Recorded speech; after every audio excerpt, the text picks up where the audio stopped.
Formula Ones, the big unlimited capacity stock cars, purpose-built vehicles, generally using the 454 block Chevy engine. One or two Buicks about there, and the occasional Ford, as in the case of Dave Mellor. Brian Butterfield 210 lining up there alongside Paul Allen in the front group of white tops.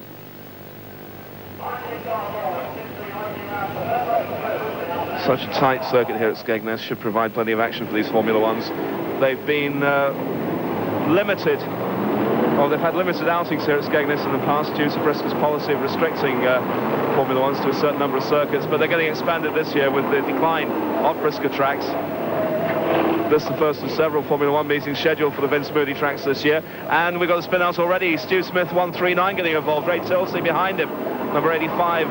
Yellow top also called out there, number 25, Don Buddin. All sorting themselves out there, but one or two hopes dashed there on the opening lap.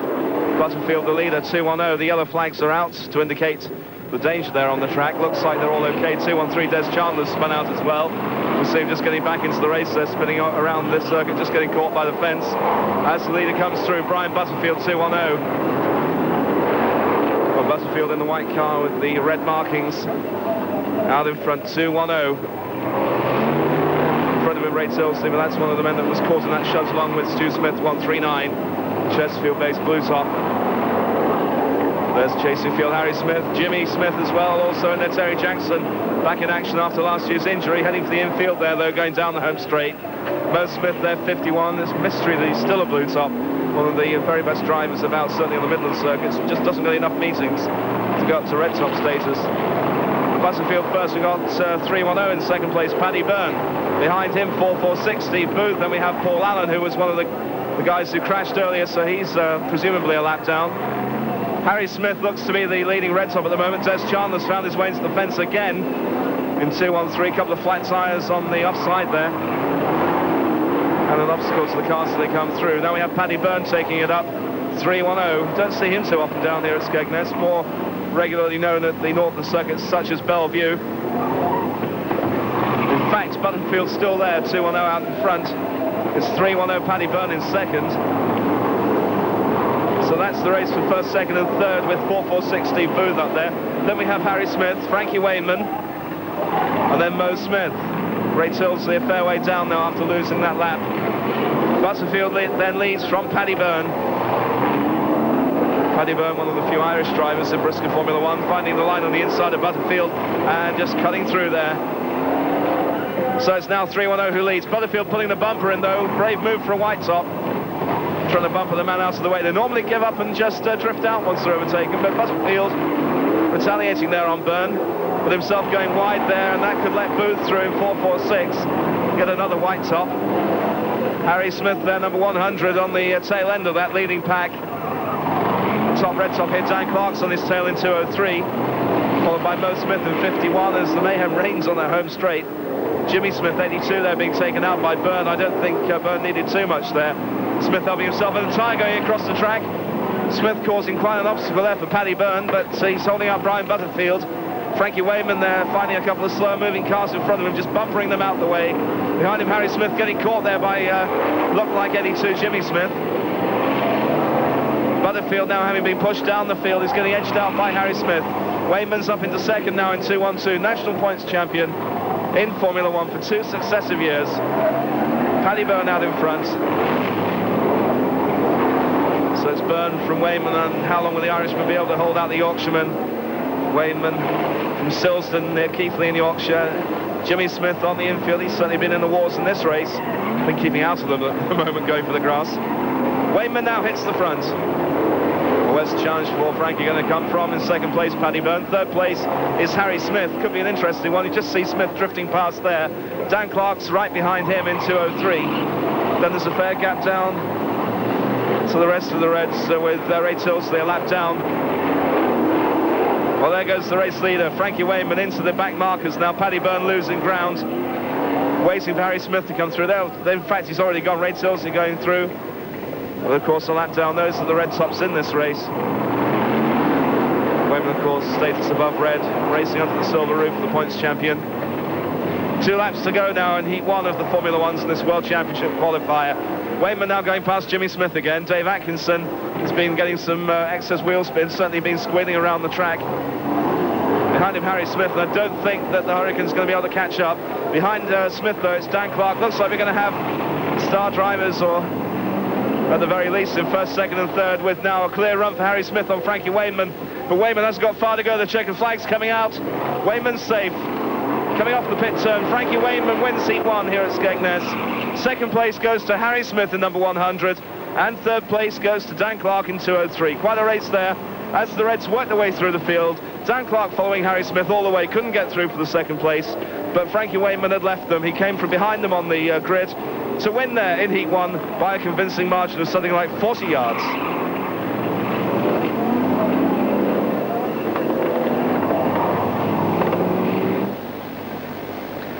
So the cars set off now on the rolling lap for Heat 2. Quite a field of white tops out there at the start of this 86th season on the East Coast. 1 or 2 new drivers, certainly a couple of men that I haven't seen before. Well, there indeed is John Kaiser. I think a lot of people have given up hope of seeing Kaiser back on the track. Known as the budget racer, has a pretty cheap outfit there, but it's effective. His brother Alan, still a super stocks driver with Speedwith. 29 Ian Higgins, our old friend there, going past in a newly painted car. Looks like he's lost last year's sponsorship, unfortunately. Out in front, 2 white tops. 336, new name to me, Patrick Nortcliffe from Sheffield. Alongside him, 181, Gary Walker from Rotherham. And it's Nortcliffe who gets the break as Walker is a little slow there on the throttle. The green flag's down and the race is underway. You can see the tarmac getting a bit patchy here at Skegness, as is the infield as those 2 cars go across it. Well, they're certainly learning how to put the elbow in the early stage. Metaphorically, of course, it's difficult to do in the car. Well, the whites sorting themselves out as they go down into the turn. Looks like our early lead has been held back. No, in fact, Nortcliffe has made the break in 336. Second place, we have 134. And that white top is Wally Pissam, just getting a rear end there from 181, Gary Walker, as he spun out off the line. We've got a couple of cars piled up on the outside of the second turn, couple on the infield as well. 459, Chris Paxford, along with, just trying to get the number of that car, looks, yes, it's number 294, I think it was, John Toulson. More pile up there, 76 in the fence, along with 411, Phil Wheelson, and a tyre, one of the marker tyres off the infield, rolling across the track. And the leader, Nortcliffe, just avoiding it, but that's going off the racing line now, safely drifting out of the way. But if anyone goes wide on that turn, they'll find that tyre pretty fast. Well, Bobby Burns has found his way onto the infield, new sponsorship from Flopson Plant Tyre, who used to sponsor the now retired Andy Stott. Incidentally, that car is now in the hands of John Thorpe, 433, I think somewhere out there here in Heat 2. There's the man that got called earlier, of course, John Dowson, 294, not Toulson. Dave Mellor, 304. In that Ford-engine car, one of the more robust Formula 1 racers. The Red Sox gradually working their way through. Kays is being left somewhat. There's a pile up there, though, and Burns folding, and the others getting caught up there. We also have the race leader, I think, in there. Or am I getting confused by green cars? 412 Dave Tapping going into the fence, along with 64, one of the white top drivers. So problems there for Tapping, the March Bodies team leader. Oh, there's the leader taking a man out, 511. Peter Hall from Skipton getting spun out. And now there goes Kaiser through, 495. The yellow flags are out. And I think Kaiser may have taken the lead there as he went past 336 Nortcliffe. It looks that way at the moment. Kaiser, it appears to be the leader. Oh, indeed, confirmation still there that 336 remains as the leader, just getting information through from race control. Kaiser breaking away from the man who's out in front, but now Ainsworth coming through, 354. Cars getting thrown out of sync a little bit by that pile-up in the early stages. 1 or 2 men losing a lap. Looks like Ainsworth has taken up the lead now, number 354, unless he's trying to unlap himself. It's resembling more like a banger race there in Heat 2, with the cars getting well and truly sorted out in the early stages. Try and see what the start with Steve Markham signals. It looks like Ainsworth leads, 354, given the signal. There's the former leader taken out there, Nortcliffe. Getting back into the race along with 383, the yellow top driver there. Well, it's the tarmac specialist, Richard Ainsworth from Ulverston in Cumbria, who leads in Heat 2. Just getting a rear-end shunt from Kev Lowe. Also up there we have Murray Harrison, number 97. Looking down the field as well, we have Mount Mitchell, 322, 304 Dave Mellor. Those are the cars realistically in with a chance. Murray Harrison advertising that car for sale. There's our race leader in that beefy-looking Formula One, Richard Ainsworth. Northwood taken out there by 383 once more. And the novice driver, as you can see from the black crosses, putting himself quite well though here in Heat 2. Led for quite a while before getting caught by the field. There's Ainsworth, our race leader, 354. The infield littered with wrecked cars. Mellor's moving up all the time in 304, got to watch out for him, but Ainsworth, once he's in the lead on a tarmac track, isn't often shaken off that. There's Kaiser getting involved in that pack there. Northcliffe still having a rough race and indeed getting caught by the leader. Pushed into the back of John Dowson, who's had a rough ride in this one. 384. Looks like Pete Johnson getting caught up on a tyre. Well, we're in the closing stages now of this race, and Murray Harrison's now taken up the lead in 97. Just been re-overtaken though by Richard Ainsworth. Harrison in second, Dave Mellor's in third, Malcolm Nietzsche's in fourth. There's the race leader in the closing stages of this race now, and can Ainsworth hold on? He already had the race taken away from him momentarily by Harrison, but 97's back in second now. Kev Lowe going out into the fence. That's another one of the troublemakers, you might say, getting pushed out of it. Bobby Burns also in the wires on that turn. Ainsworth now just has to hold on. He's got to watch out for Harrison. They're closing in, and there it is, the checkered flag, and Ainsworth holds on for the win there in Heat 2. Second place goes to number 97, Murray Harrison. Third place to 304, Dave Mellor. Well, another lap, we could have had a classic finish to that race as it was. Ainsworth held on, with Murray Harrison taking the lead with 2 laps to go. It wasn't for long though before Ainsworth was back through, and the Tarmac King wins Heat 2 here at Skegness. Richard Ainsworth. Well, we're getting strong sunlight here at Skegness, as you can see with the reflections off the roof of the cars. Beautiful sunny day. If only it wasn't for the high-speed winds, it'd be a lovely spring afternoon here at Skegness. You can see the wind there with that flag fluttering on the starter's rostrum. It's a good job it's not a shale track, otherwise the crowd will be covered by now. There you can see it. The flag flying in the breeze here at Skegness Stadium. So Heat 3 now for the Formula Ones in this World Championship qualifier. Yes, the long road to Coventry starts here. The 86 Formula One final set for Brandon Stadium. Later on in the year, I think it's the first Saturday in September this year. 53, John Lund, one of the top-rated drivers in this one, along with 452, Joe Jopling. In fact, the only red tops in this. Leading them off, it's 174, Dave Eccles. John Padgett behind him.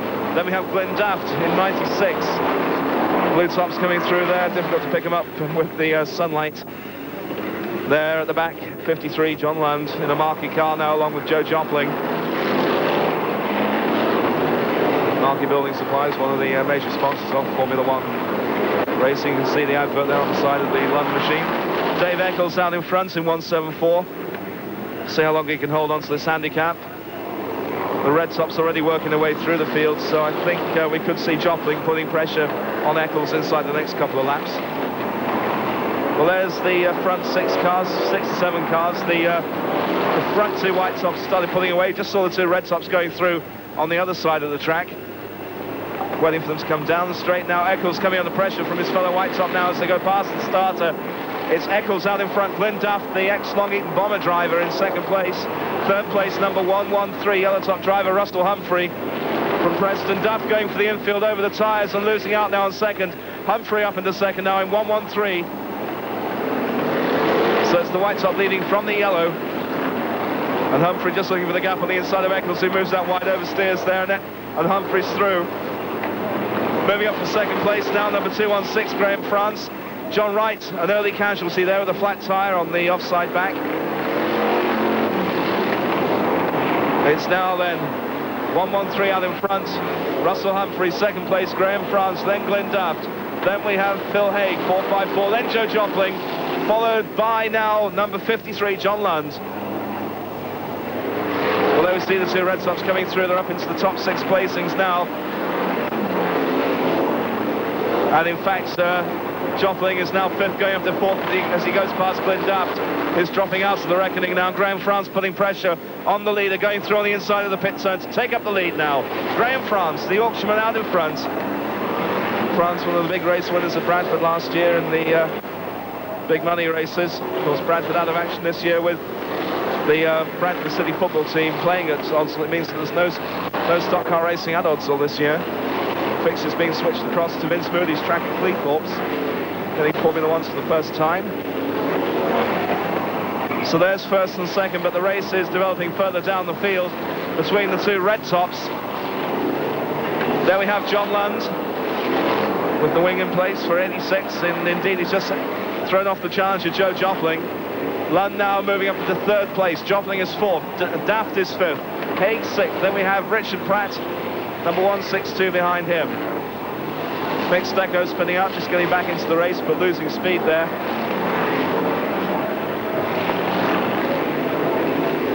So the cars come down the home straight as we wait to see the leader. There it is, 216, driven by Graham France, going past Mick Crocker, one of the stars of the opening months last year. Rose from white top to blue top on the first grading, settled down as a yellow towards the end of the year. There's the red top of John Lund coming through the field.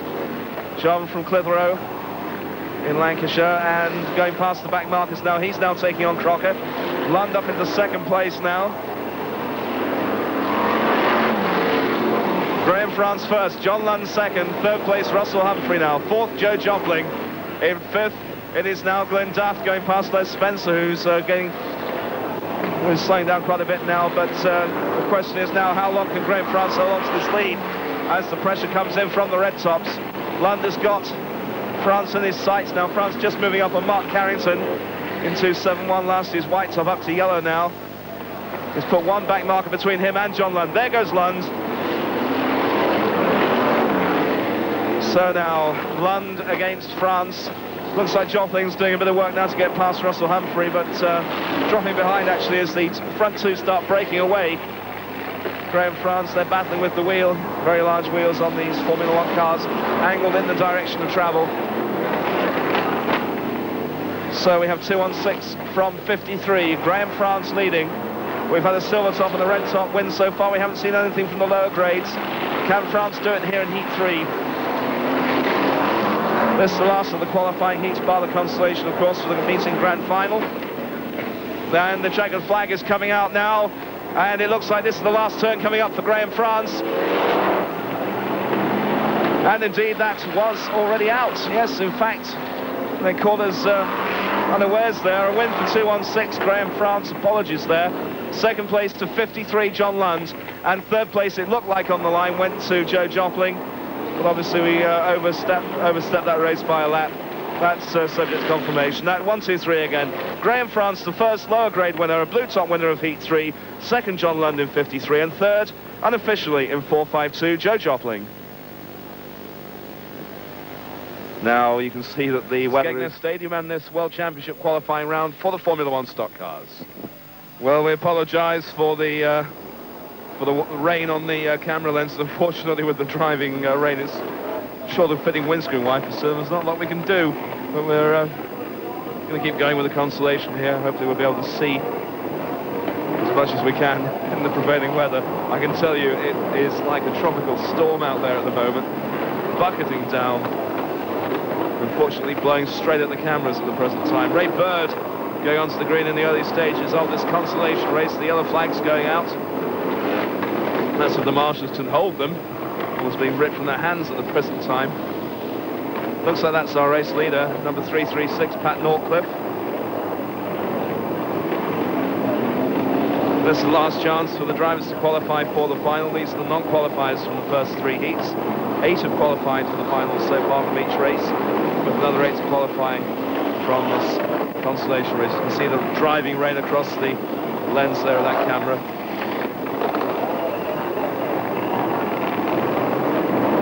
So Nortcliffe 336, we presume to be the leader at the present time. It's been difficult for these drivers to see where they're going when they go up the back straight. That's the way the rain's coming. Ray Bird getting back into things after going onto the infield earlier on. Well, after the beautiful sunshine of not so long ago here at Skegness, the weather really turning foul. Yes, you can tell that spring has just started, the heavens opening. Well, it's Northcliffe out in front. That, I presume, to be the second place man, Jimmy Smith, 82. Halfway flag being readied now by the starter, Steve Markham. And who's going to show that flag to? It looks like it is going to go out to 336. And indeed it does. It goes out to Pat Northcliffe in 336, the green car there in your picture. And it's Mark Carrington who's up there in 271, I think in third. Jimmy Smith in second, and Carrington now has taken second. They're half a lap behind the race leader. And this consolation proving to be a fairly damp squib, most of the action coming down in the lower positions. Bobby Burns onto the infield there, over the tyres, straight to the side of, I think, Terry Jackson's car, at 485. So Burns making up a couple of places there via the infield. Of course, the legitimate racing line if your block's on the actual track. You're avoiding trouble. And we're coming into the closing stages now of this consolation race, and it looks like Northcliffe is well clear. It's a long way down to second place. Mo Smith's moved up. I think he could be in second now, in 51. The crash there, it looks like Chris Paxford has found himself a tyre. It could be Phil Wheelson. No, I think that's Paxford. No, in fact, it's Phil Wheelson finding himself a spare wheel. Also getting in trouble, 383. And the track getting pretty sticky now as the mud mixes with the rain now falling. A bit of mud brought onto the track from the infield. Bobby Burns looks like he could be in a qualifying position now for the final. Hopefully this will clear in time for the major races later on. Northcliffe putting the bumper in on the blue top. He certainly does seem to know what to do with that bumper. A lot of the novice drivers seem to hang back on that kind of thing. Burns now closing in though in 471. Burns up there, I think, in second place, and Northcliffe oversteers. And there it is, Burns goes through, Higgins follows. Northcliffe finding his way into the fence at the moment. And Bobby Burns, I think it is, who's taken up the lead. 2 laps to go. Yellow top ending up on the infield, down by the starter. So 2 laps to go now in this race. Looks like Bobby Burns has first. We'll tell now as the last lap board comes out. I think it might be going out to Mo Smith. And indeed it does. It's 51 Mo Smith who leads. So on the final lap, Mo Smith is first and Burns the fairway down. He did take out the man we thought was leading, but Northcliffe had been overhauled by Mo Smith, and it's Bobby Burns' fellow Southerner who's going to win this consolation race. The checkered flag comes out. It's a win for the Aveley driver, number 51, Mo Smith, here in the consolation race. Very heavily rain-affected race there. Mo Smith wins. Second place, Bobby Burns. And it looks like fourth, or rather third place, went to Graham Blundell, 156. That's the unofficial result of the Formula One consolation. And let's take a look at that 1, 2, 3 again. First, Mo Smith, 51. Second, Bobby Burns, 471. A Southern 1-2 there. And third place, it was Graham Blundell in 156. Incidentally, a change to that mini-stocks result. In second place, it was Andy Turner. In third place, it was Phil Woodall, yes. Mark Woodall was a lap down. That's correcting that mini-stocks result. Well, the news from race control is that Mo Smith has been docked 1 place by straying onto the centre green to overtake the race leader, Northcliffe, which means now that Bobby Burns is awarded the race win in the consolation race. Mo Smith is marked down to second place, and third place goes to Graham Blundell. So Bobby Burns, in fact, the official winner of the consolation race. Mini tarmac track here at Skegness now for the final of this Formula One World Championship qualifying round. Very strong field of reds, obviously attracted out for the World Championship points.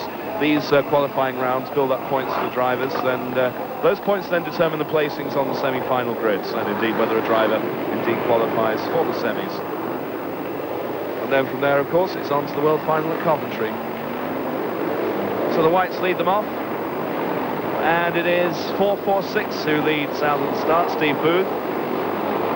Murray Harrison putting pressure on the yellows there. Les Spence behind him. John Wright getting caught up. That's let the gap through on the inside as Harrison goes round. The 3 cars caught together. Race leader Booth well clear there. Moving in now on John Russell in 140, back marker. Second place we have in 336, the consolation qualifier, Pat Norcliffe.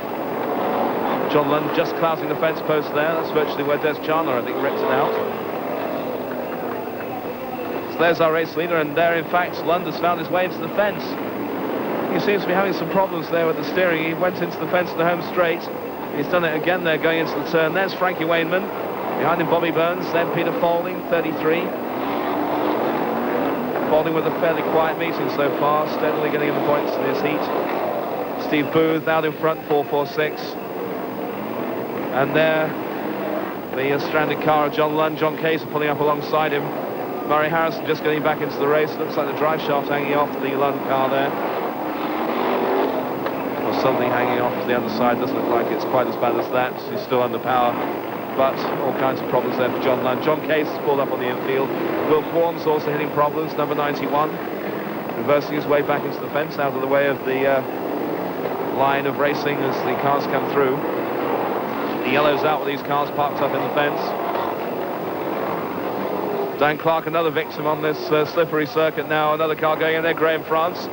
Helped in by Harry Smith. Murray Harrison reversing around the track now. Ian Higgins coming through. Malcolm Leach just in front of him on the outside. Mo Smith, there's Graham France getting back into it, along with Bobby Burns. In front, Malcolm Leach there as Frankie Wainman forces his way through.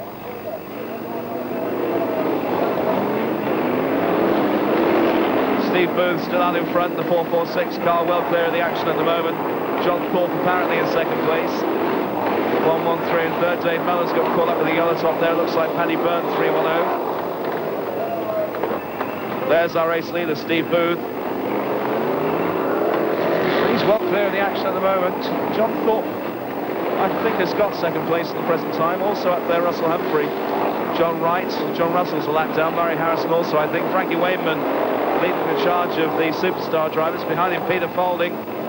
Dan Clark had problems earlier, and with several cars having been stationary earlier on, it's difficult to tell who's actually in the race and who's a lap down. Vella certainly isn't. He's in front of Russell Humphrey at the moment, just behind John Thorpe. That, though, is our leader. 446, Steve Booth. Newcomer to Formula One, certainly. I haven't seen too much of him before. Something of a well-sponsored car for a newcomer. Very smartly turned out, whites up at the front. Moving in on Ian Higgins now on the back markers. Murray Harrison's doing a lovely, graceful slide down the centre green out of shot, but it's been a difficult day for him. Booth now going through on the inside of 383. He's got Rich Dainsworth in his sights. The yellow flag going out again, and the track, which is drying out now, is catching these drivers out. They must have the wrong tyres on, but they have changed. Today, of course, for several of these drivers started out in beautifully dry conditions. Then we had the downpour during the consolation. Now the track drying out once more. And Steve Booth still out in front here in this Formula One final. And the halfway flag going out. In second place, I think, is given to Frankie Wainman. Third place now, Peter Faulding. Dan Clark's behind him. I think he could be a lap down. Bobby Burns is also up there. Ray Tilsley with his double aerofoil. Might catch up with that later on. Rich Dainsworth, I think, is out of the picture.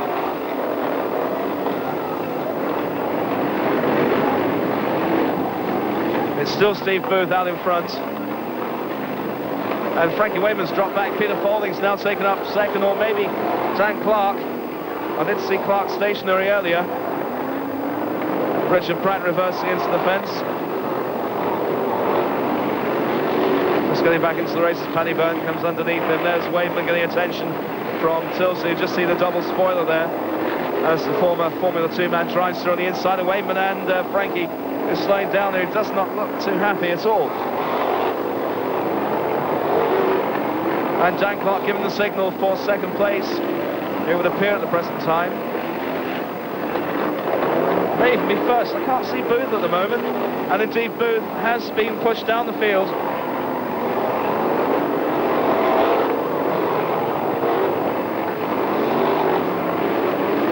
It it looks like Peter Faulding. And indeed, it's Peter Faulding who leads. Second place, Ray Tilsley, then Frankie Wainman. Yes, Steve Booth dropping down the field now, and in fact, I think it's pulled out. No, indeed, he's still in there, but behind John Thorpe. So it's Faulding, Tilsley and Wainman fighting it out now for the first 3 places in this World Championship round. Tilsley's through. Ray Tilsley, the butcher from Lancashire, literally. Ray Tilsley out in front. Comes from Preston. Second place, Frankie Wainman getting a shunt there from Peter Faulding. Ian Higgins taking a trip out into the fence along with Richard Ainsworth. Surprised to see the Cumbrian not showing up too well in this final. Looks like Ray Tilsley could take this race. Peter Faulding's up there as well. Second place, Frankie Wainman, the points champion, looking for a heat and final double. Going past Mo Smith, the back marker. Coming into the closing stages of this race now. What a fascinating one here. And there he goes, Smith hooked up on the car. That's got him out of the way, the back marker. Ray Tilsley against Frankie Wainman now for the race. The points champion goes through on the inside. Also up there, Peter Faulding. Harry Smith onto the infield. But that race for first, second and third heating up now. It's still Peter Faulding out in front. Second place, Ray Tilsley. Third place is Wainman. And the youngster from Rotherham seizing the initiative on the inside of the Tilsley and Wainman cars to drive through. Now Tilsley's back in front. And Faulding back to third, lost it coming out of that turn. Indeed, slowing down now. Wainman back into second. Ray Tilsley leads in 85. Close see him going down into the turn. Tilsley first, 2 laps to go now. Wainman second, Faulding third. It's a long way down the fourth. And really, it's just between these 3 drivers. Looks like we're in for a fine last lap coming up. Peter Faulding leads. In fact, no, Faulding was dropped back to third. It's Tilsley who leads. And Wainman's now making a move on Tilsley onto the grass there, trying to find a way through War of the Roses here, Lancastrian against Yorkshireman. There goes the bumper from Wainman, and it's put Tilsley out. But no, Wainman's fouled himself up. There's Faulding through for the win. A classic race there. Peter Faulding first. Second place, Ray Tilsley. Third place, Frankie Wainman. Wainman put the bumper in, but caught himself as well as Tilsley. And, well, Faulding just hung on in there and got the win. Driving through on the inside in number 33, as Tilsley and Wainman fouled each other up on that turn. Wainman having to settle for third place. Ray Tilsley getting second, but first place going to Peter Faulding in the grand final here at Skegness. So this, the all-comers race, the Grand National qualifying round. Any driver able to get his car out on the track in time up to the limit number of cars can race. And it does mean that the final winner is on a 1-lap handicap. He goes at the front of the field, but there's a lap down. And there we see him, Peter Faulding, an extra lap to make up on this Skegness circuit. And quite a few cars to work his way through.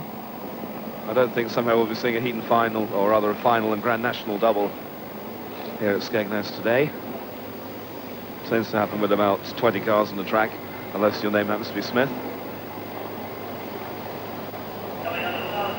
Also, I refer to Stuart Smith, the world champion, who unfortunately wasn't here at Skegness today, despite picking up some sponsorship from Vince Moody for this season. I don't know why Stuart's not racing. Mind you, he does tend to pick and choose these days, and, well, he can afford to.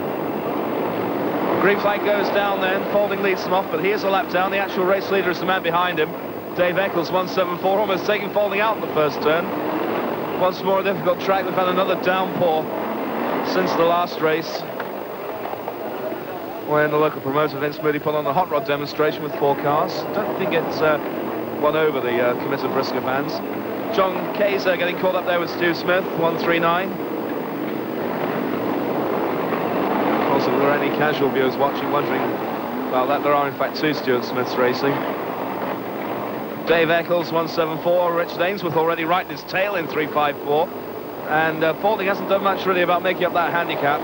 Looks like someone's caught the tyre there, and it's Les Spencer, number 98.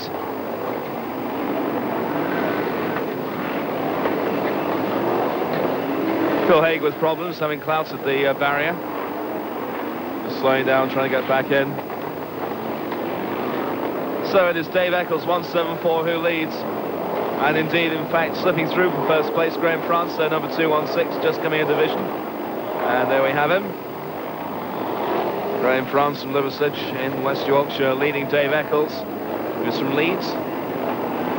Yorkshire first and second then in this Grand National race.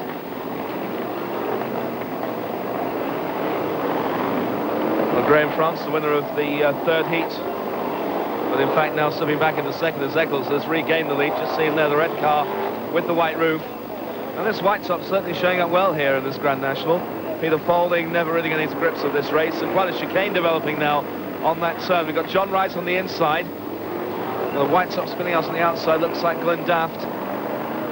Wright's back under power now as Graham France tries to put the bumper in on Dave Eccles. It looks like there's Chandler in front of them, 2-1-3, indeed it is. And slipping through, Graham France back into the lead. Well, France goes wide there. It looked like he was trying to take Chandler out, so Eccles has spun back in, but now being spun out by France. Well, settling into second, it looks like Ray Tilsley coming through now. Eccles deposited onto the infield. He's out of contention now. Graham France maintaining the lead here. He held out John Lund and Joe Jopling in his heat. He seems to have his problems, though, on the turn. Certainly on that bend. Ray Tilsley not too far behind. Difficult to sort out which drivers are actually on the same lap as the leader. With several problems earlier on. France there negotiating the pit turn, trying to remove Peter Faulding out of his way. Faulding racing for double points in this Grand National race as the final winner on the handicap. So it's still Graham France out in front. I think Frankie Wayman's coming up into the points now. Try and pick up the positions as France comes down the straight, just chasing Dan Clark there. France leads in 2-1-6. Peter Faulding behind him is a lap down. 85, Ray Tilsley. Might well be. John Lund's up there in 53. I suspect Frankie Wayman is up in the top positions now. Bobby Burns is up there with him as John Dowse has executed another turn. Another 180-degree turn. On the bend, Dave Miller in view there, number 304. Car getting impaled on the ropes there. Yellow top, can't see him from this angle. Oh, and there, Dan Clark getting caught by Peter Faulding. Marvellous final race that was between Faulding and Tilsley and Wayman, but not being repeated here. Getting sent out into the fence, Dave Atkinson, number 334. So we have Graham France in first place, Malcolm Neitchell coming together there with Glenn Daft on the entry to the turn. The yellows going out again for the hard work flank marshals, and there John Lund shrugging off Ray Tilsley. On the outside of them, Dan Clark just avoiding that 174 car. Tilsley puts the bumper in now on Lund. And it would appear now that John Lund has first place. Let's try and pick it up as he goes down in front of the starter. Yes, I think France has lost it. John Lund leads as far as we can make out. I think we've lost Graham France. Lund out in front, so that bumper work with Tilsley, giving Lund the lead. And the checkered flag comes out. It's a win for John Lund here amidst the chaos of an action-packed Grand National final. Well, that brings to a close the racing here at Skegness, and also brings to a close this series of stock car racing. Now, the situation is we're going to take a break now, and we'll be back on Wednesday, May the 7th, with the first of our weekly programs under a new title, Short Circuit Racing. Now, as the title implies, we're changing the policy somewhat regarding these programs. We're going to be varying the racing a little more. We have had numerous requests from viewers in the south of England and in the non-Brisca strongholds for increased coverage of their forms of short circuit racing, such as the hot rods, bangers, super stocks, and the like. Well, the answer that we're coming up with is the fact that we are going to be splitting our short circuit racing program amongst various different forms of motorsport during the summer months. Don't worry, Brisca fans, it's still going to be Brisca racing in there, both Formula 1 and Formula 2. There's also going to be racing from the IMPG circuits, such as Hensford Raceway and the in-car race circuits and the Speedworth tracks. But there's also going to be a mixture of kart racing brought in on a regular basis. Now, this is going to be the format for the summer months, and we hope that you enjoy the new series of short circuit racing, which will be commencing once more on Wednesday, the 7th of May. So that's our coverage before the summer. Those are our plans. We're trying to be as varied as possible in our choice of meetings to present before you here on Screen Sport. We hope that you approve of it. I know that a lot of the Brisca fans will be disappointed after 2 solid seasons of Brisca coverage, but I'm sure that they can appreciate that it's about time that the others got a look in. But don't forget, Brisca will still be in there, and indeed I think the first short circuit programme will be the opening meeting from Coventry of this 1986 season. So on behalf of the crew and myself, Rob McCaffrey, we hope you've enjoyed this series of stock car racing, and we hope that you approve of the new format that will be coming up later on during this summer. Until we meet you again with short circuit racing on the 7th of May, it's a very good night from